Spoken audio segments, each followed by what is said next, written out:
Hello students, welcome to Rhythm Classes. My name is Arvind Singh and today's our topic is Class 9th Science Chapter 2. Is matter around us pure? Students, today's our topic is Suspension. अब हम जानेंगे suspension क्या होता है।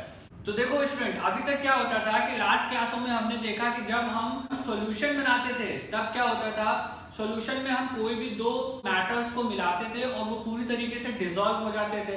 तो जो पूरी तरीके से डिसॉल्व हो गया उसको हमने बोल दिया सॉल्यूशन। लेकिन अगर कभी ऐसा हो जाए जो पूरी तरीके से डिसॉल्व ना हो तो हम उसको क्या बोलेंगे। तो देखो ऐसे केस में आता है सस्पेंशन। सस्पेंशन में होता क्या है इसको हम सबसे पहले प्रैक्टिकल से समझेंगे। यहाँ पे हमने एक ले लिया बीकर। अब ये बीकर में हमने रख लिया वाटर। ये हमारे पास क्या है, वाटर है, ठीक है। अब इस वाटर में हम चॉक पाउडर या फिर व्हीट फ्लोर यानी कि जो आटा आपके घरों में होता है, गेहूं का आटा, वो या फिर चॉक का जो पाउडर होता है उसको हम इसमें मिलाएंगे। जब हम इसमें इसको डालेंगे और इसके बाद इसको अच्छे से आप मिलाओगे तो देखोगे आप कि ये एक सॉल्यूशन का रूप ले लेगा। लेकिन क्या जो आप बना रहे हो वो पूरी तरीके से उसको हम सॉल्यूशन कह सकते हैं? तो उसको हम पूरी तरीके से सॉल्यूशन नहीं कह सकते। क्यों? क्योंकि सॉल्यूशन में आपने देखा था कि वो कंप्लीटली डिसॉल्व हो जाता था और हमें दिखाई नहीं देता था, ठीक है। लेकिन इस वाले मिक्सचर की कुछ अलग स्पेसिफिकेशंस होंगी, कुछ अलग बातें होंगी जो मैं एक एक करके आपको बता रहा हूँ, ठीक है।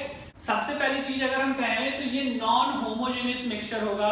नॉन होमोजेनियस मिक्सचर का मतलब है कि ये ऐसा मिक्सचर होगा जिसमें पार्टिकल्स पूरी तरीके से इवन रूप से पूरे मैटर में डिस्ट्रीब्यूट नहीं होंगे। यानी इसके पार्टिकल्स, चॉक पाउडर के पार्टिकल्स जब आप इसमें मिलाओगे तो आप देखोगे ऐसा नहीं कि पूरे में सभी जगह बराबर डिस्ट्रीब्यूट हो रहे हैं, कहीं ज्यादा कहीं कम, ये भी हो सकता है, ठीक है। और इसके साथ साथ स्टूडेंट हम ये कह सकते हैं कि इस वाले मिक्सचर में लिक्विड में जब आप देखोगे तो ये चॉक पाउडर इसमें चला तो जाएगा और पूरी तरीके से जब हम डिसॉल्व करेंगे तो ये पूरी तरीके से डिसॉल्व नहीं होगा। इसके पार्टिकल्स अलग से देखे जा सकेंगे, यानी आप नेक्ड आई से भी इसके पार्टिकल्स को अलग से देख सकोगे। तो ऐसे मिक्सचर को हम बोलते हैं सस्पेंशन, ठीक है। सस्पेंशन एक नॉन होमोजेनियस मिक्सचर होता है, यानी ये कह सकते हैं हम कि ये हेटेरोजेनिक मिक्सचर होगा। और हेटेरोजेनिक मिक्सचर होने के साथ साथ इसकी खास बात ये भी है कि इसके पार्टिकल्स जो है ना अलग अलग होते हैं, आसानी से अलग अलग देखे जा सकते हैं, ठीक है।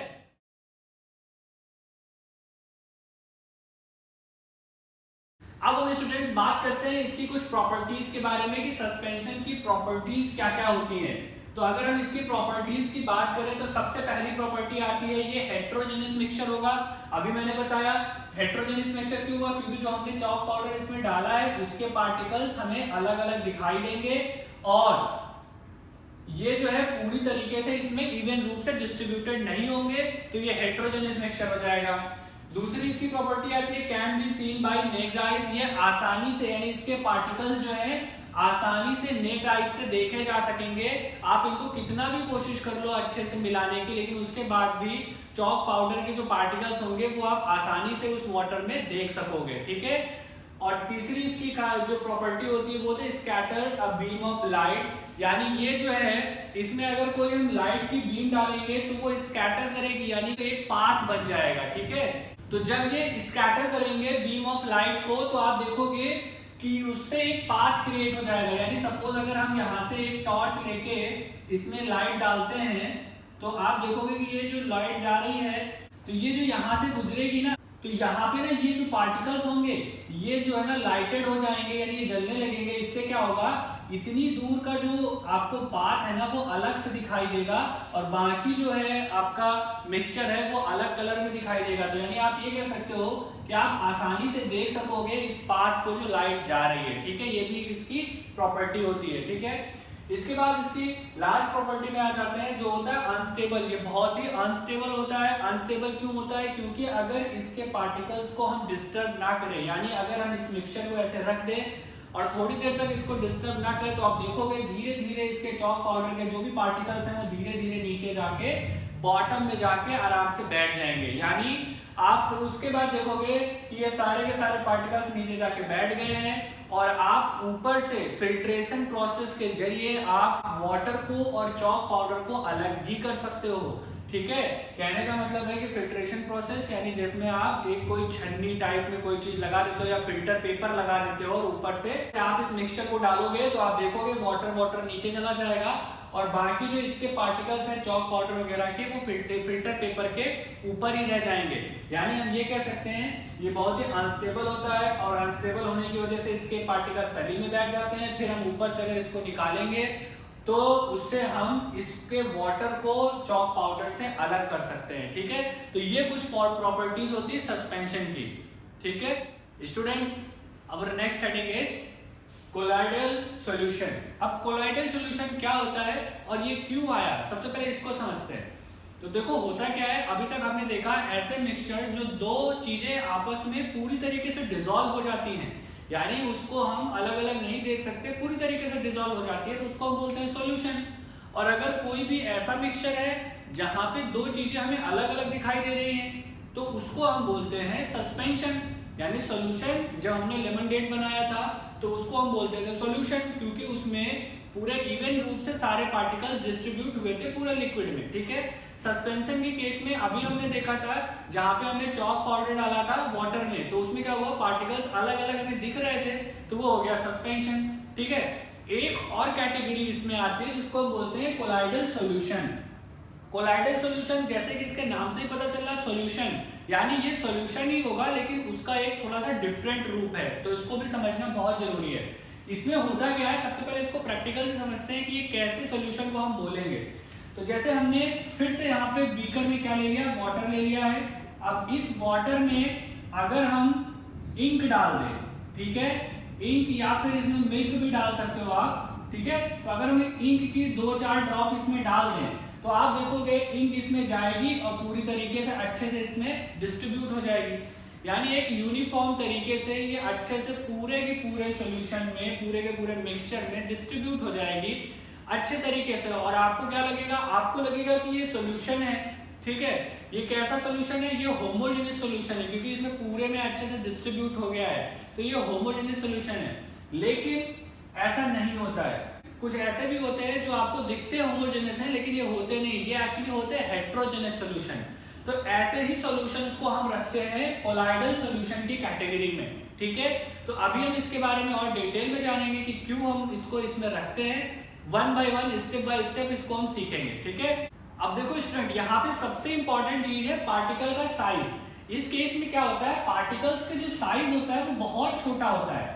छोटे पार्टिकल साइज होने की वजह से ये कंफ्यूजन क्रिएट हो जाता है। ठीक है, क्या होता है इसमें कि जो पार्टिकल का साइज बहुत छोटा है तो हम इसको नेक्ड आइज से नहीं देख पाते, और हम इसको नेक्ड आइज से नहीं देख पाएंगे तो हमें लगेगा कि ये एक होमोजेनियस मिक्सचर है। ठीक है, लेकिन एक्चुअल में ये होमोजेनियस नहीं होता है। इसको आप कैसे पता करोगे उसको अभी हम डिस्कस करेंगे। ठीक है, तो सबसे पहले हम ये समझ गए कोलाइडल सॉल्यूशन क्या होता है, यानी ऐसा सॉल्यूशन जो हमें होमोजेनियस लगता है लेकिन एक्चुअल में वो हेट्रोजेनियस होता है, तो ऐसे सॉल्यूशंस को हम रखते हैं कोलाइडल सॉल्यूशन के कैटेगरी में। ठीक है, अब देखते हैं इसकी प्रॉपर्टीज क्या होती हैं। प्रॉपर्टीज ऑफ कोलाइड, उसकी प्रॉपर्टी होती है, सबसे पहली प्रॉपर्टी ये हेट्रोजेनियस मिक्सचर होता है। ठीक है, आपको होमोजेनियस लगेगा लेकिन ये हेट्रोजेनियस होगा, सबसे पहली प्रॉपर्टी ये होती है। ठीक है, आपको होमोजेनियस क्यों लगता है, क्योंकि इसके पार्टिकल्स का साइज बहुत छोटा होता है जिसकी वजह से हम इसको नेक्ड आइज से नहीं देख पाते हैं, इसलिए हमें ये होमोजेनियस लगता है। दूसरी प्रॉपर्टी क्या कहती है, दूसरी प्रॉपर्टी भी यही है कि can not seen by the necked eyes, यानी हमें ये नेक्ड आइज से नहीं दिखाई देता है। इसके बाद हम आ जाते हैं थर्ड प्रॉपर्टी में जो कहते हैं scatter a beam of light. देखो यहाँ पे चेंज है, ये क्या करेगा, ये बीम ऑफ लाइट को स्कैटर करेगा। यानी आप ये कह दो कि अगर हम इसमें एक टॉर्च लगा के यहाँ पे इसको लाइट दे, एक टॉर्च लगा के अगर हम इसको लाइट देंगे तो आप देखोगे कि ये जो पाथ है ना लाइट का वो आपको दिखाई देगा इस केस में। ठीक है, ये जो पाथ है वो आपको दिखाई देगा। और सॉल्यूशन के केस में क्या होता था, सॉल्यूशन के केस में जब हम लाइट डालते थे इस पे तो आप देखते थे कि वो स्कैटर नहीं होती थी, यानी कि उसका पाथ हमें दिखाई नहीं देता था। ठीक है, तो वो सॉल्यूशन था। और कोलाइडल सॉल्यूशन कौन सा होगा, जिसमें हमें इसका पाथ दिखाई देगा। ठीक है, जब आप इसमें लाइट डालोगे तो इसका पाथ हमें दिखाई देगा, तो ऐसे को हम बोलेंगे कोलाइडल सॉल्यूशन। ठीक है, और इसकी लास्ट जो है प्रॉपर्टी वो है स्टेबल। ये बहुत ही स्टेबल होता है। स्टेबल होने का मतलब है कि अगर हम इसे डिस्टर्ब नहीं करेंगे काफी देर के लिए और एक जगह पर रख देंगे तो ऐसा नहीं है कि सस्पेंशन की तरह इसके पार्टिकल्स नीचे बॉटम में जाके बैठ जाएंगे, ऐसा नहीं होगा। इसके पार्टिकल्स उसी तरह सभी जगह पे डिस्ट्रीब्यूटेड रहेंगे जैसे पहले थे, यानी इसको आप अनडिस्टर्ब छोड़ दोगे तब भी ये वैसा ही रहेगा, ऐसा नहीं है कि इसके पार्टिकल्स नीचे जाके बैठ जाएंगे, ठीक है। तो हम कह सकते हैं कि बहुत ही स्टेबल रहता है। एक और चीज यहाँ पे ये याद रखना है स्टूडेंट, इसके पार्टिकल्स इतने छोटे होते हैं कि आंखों से नहीं देखे जा सकते, लेकिन इतने बड़े होते हैं कि ये लाइट की बीम को स्कैटर कर सके, ठीक है। तो यानी ये हमारी नेक्ड आई से दिखाई नहीं देते लेकिन लाइट की बीम को स्कैटर कर सकते हैं, यानी इतने बड़े होते हैं कि उसमें लाइट की बीम टकराएगी तो वो चारों तरफ फैलेगी, जिससे क्या होता है इसके पाथ जो है ना इसका विजिबल हो जाता है। ओके, अब देखो स्टूडेंट यहाँ पे एक चीज और हमें पता चली, ये बहुत ही स्टेबल होता है, यानी स्टेबल होने की वजह से हम ये क्या कह सकते हैं कि इसको हम फिल्ट्रेशन प्रोसेस से फिल्टर नहीं कर सकते, ठीक है। यानी यहाँ पे जो फिल्ट्रेशन हमारा प्रोसेस है, इस वाले प्रोसेस से हम इसको फिल्टर नहीं कर सकते। यानी इसका मतलब ये नहीं है कि किसी भी प्रोसेस से फिल्टर नहीं हो सकता, लेकिन फिल्ट्रेशन प्रोसेस से ये फिल्टर नहीं हो सकता, ठीक है, क्योंकि इसके जो पार्टिकल्स है बहुत छोटे होते हैं और वो फिल्ट्रेशन प्रोसेस में जब हम गुजारेंगे तो वो फिल्टर पेपर के बीच में से उसी सॉल्यूशन के साथ निकल जाते हैं, ठीक है।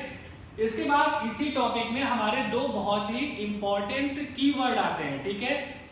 एक होता है डिस्पर्स फेज, एक होता है डिस्पर्सिंग मीडियम।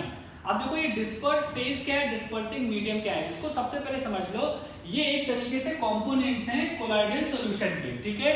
कोलॉइडल सॉल्यूशन के कंपोनेंट जैसे हमने सॉल्यूशन के कंपोनेंट देखे थे, सॉल्यूट, सॉल्वेंट, वैसे टाइप के ये हैं। डिस्पर्स फेज होता है और एक होता है डिस्पर्सिंग मीडियम, ठीक है। तो अब डिस्पर्स फेज क्या होगा, डिस्पर्स फेज वो चीज होती है जो एक तरीके से कह लो कि सॉल्यूट की फॉर्म में होती है, ठीक है। यानी जो चीज हम उसमें डाल रहे होते हैं किसी दूसरी चीज में, यानी जो डिसॉल्व हो जाती है एक तरीके से कहो तो उसको हम बोलते हैं डिस्पर्स फेज, यानी ये हो गया हमारा डिस्पर्स फेज, ठीक है। और डिस्पर्सिंग मीडियम क्या होता है, डिस्पर्सिंग मीडियम वो होता है जिसमें कोई चीज जाके सस्पेंड हो जाती है, यानी वाटर में इंक आके सस्पेंड हो गई, पूरे में घुल गई, तो वाटर जो है ना जो एक सॉल्वेंट की तरह होता है, इसी को हम बोलते हैं डिस्पर्सिंग मीडियम, ठीक है। तो यहां से आप शॉर्टकट में ये समझ सकते हो, डिस्पर्स फेज आके डिस्पर्सिंग मीडियम में सस्पेंड हो जाता है, ठीक है। तो ये दोनों वर्ड भी आपको यहां से क्लियर हो जाएंगे, ओके। और इसको आप बहुत सिंपल वे में ऐसे भी कह सकते हो कि जो सॉल्यूट को कंपोनेंट होता है, सॉल्यूट की तरह का कंपोनेंट होता है, उसको कोलॉइडल सॉल्यूशन में हम डिस्पर्स फेज कहते हैं, और जो सॉल्वेंट होता है उसको हम डिस्पर्सिंग मीडियम कहते हैं। ये कोलॉइडल सॉल्यूशन के टर्म्स है, ठीक है। स्टूडेंट्स, इसी टॉपिक से एक बहुत ही इंपॉर्टेंट चीज और जुड़ी हुई है, वो क्या है, वो है एक्चुअली टाइमडाल इफेक्ट। क्या होता है टाइमडाल इफेक्ट, तो देखो होता क्या है कि अभी तक हमने जितने भी देखे सॉल्यूशंस, मिक्सचर या जो भी हम जिनके ऊपर प्रैक्टिकल कर रहे थे, जो भी हमने प्रॉपर्टीज देखी, उसमें हमने एक चीज देखी, scatter a beam of light या not scatter a beam of light. यानी जब हम बीम ऑफ लाइट डाल रहे थे उस मिक्सचर में तो कोई कोई मिक्सचर उसको स्कैटर कर रहा था, कोई कोई मिक्सचर स्कैटर नहीं कर रहा था, ठीक है। तो ये जो मिक्सचर जो बीम ऑफ लाइट को स्कैटर करते हैं, तो इसी इफेक्ट को हम बोलते हैं टाइमडाल इफेक्ट, ठीक है। टाइमडाल इफेक्ट ही नाम क्यों पड़ा, क्योंकि इसको सबसे पहले डिस्कवर किया था टाइमडाल नाम के एक वैज्ञानिक ने, ठीक है। एक साइंटिस्ट थे जिनका नाम था टाइमडाल, उन्होंने इसको सबसे पहले डिस्कवर किया था, सबसे पहले इंट्रोड्यूस किया था, इस वजह से उन्हीं के नाम के रिस्पेक्ट में इस इफेक्ट को बोला जाता है टाइमडाल इफेक्ट, ठीक है। अब हम इस इफेक्ट को थोड़ा सा एक प्रैक्टिकल के थ्रू समझेंगे होता क्या है। यहाँ पे हमने एक कॉपर सल्फेट का सॉल्यूशन ले लिया है और यहाँ पे एक मिक्सचर है वाटर एंड मिल्क का। ये मिक्सचर इसलिए हम बोल रहे हैं क्योंकि ये अभी आपने देखा ये पूरा सॉल्यूशन नहीं होता, या तो इसको आप कोलॉइडल सॉल्यूशन भी बोल सकते हो, ठीक है। यहाँ पे क्या होगा, अगर हम किसी टॉर्च से रोशनी डालेंगे तो आप देखोगे इन दोनों जार में हमने रोशनी डाली, इन दोनों बीकर से होते हुए रोशनी जा रही है, तो आप देखोगे रोशनी यहाँ तो आपको रिफ्लेक्ट करेगी जहां पे कोई भी चीज नहीं है, एयर है, ठीक है। उसके बाद इस वाले फर्स्ट वाले बीकर में जहां पे कॉपर सल्फेट का सॉल्यूशन है, यहाँ पे आपको लाइट नहीं दिखाई देगी, यानी इसके पार्टिकल्स लाइट को रिफ्लेक्ट नहीं करेंगे, क्यों, क्योंकि ये सॉल्यूशन है, यहाँ पे आपको लाइट नहीं दिखाई देगी।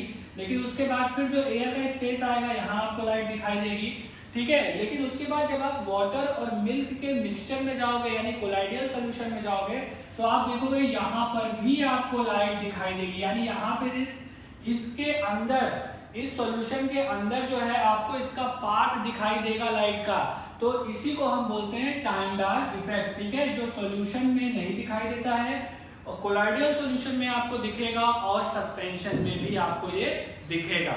ओके, इसके अलावा स्टूडेंट अगर हम बात करें कि इसको हम और कहाँ देख सकते हैं, तो देखो एक इसका अच्छा एग्जांपल है स्मॉल होल। अगर आप एक बंद कमरे में, एक अंधेरे कमरे में एक साइड से एक छोटा सा होल कर दो, तो आप देखोगे वो जो रोशनी आ रही होगी अंदर, उसके रास्ते में जितने भी पार्टिकल्स आ रहे होंगे, डस्ट के, एयर के जो भी पार्टिकल्स होंगे, मतलब वो सारे के सारे पार्टिकल्स जो है ना रिफ्लेक्ट करते हैं लाइट को और हमें उसका पाथ बहुत ही इजीली दिखाई देता है। तो इसको ही हम बोलते हैं टाइमडाल इफेक्ट, ठीक है। इसको और आप देख सकते हो कैनोपी ऑफ डेंस फॉरेस्ट में, जब आप बहुत घने घने जंगल देखते हो तो उन घने जंगलों में जब आप देखोगे कि वहां पे सूरज की लाइट जब आ रही होती है तो उसकी जो कैनोपी होती है, कैनोपी मतलब आप कह लो कि उसकी जो ऊपरी परत होती है फॉरेस्ट की, ट्रीज होते हैं उनकी जो सबसे ऊपरी सरफेस होता है, उस ऊपरी सरफेस से लाइट टकरा के जब नीचे जाती है बहुत डेंस फॉरेस्ट होने की वजह से, तो आप उसमें देखोगे उस लाइट के पाथ में कई बार मिस्ट,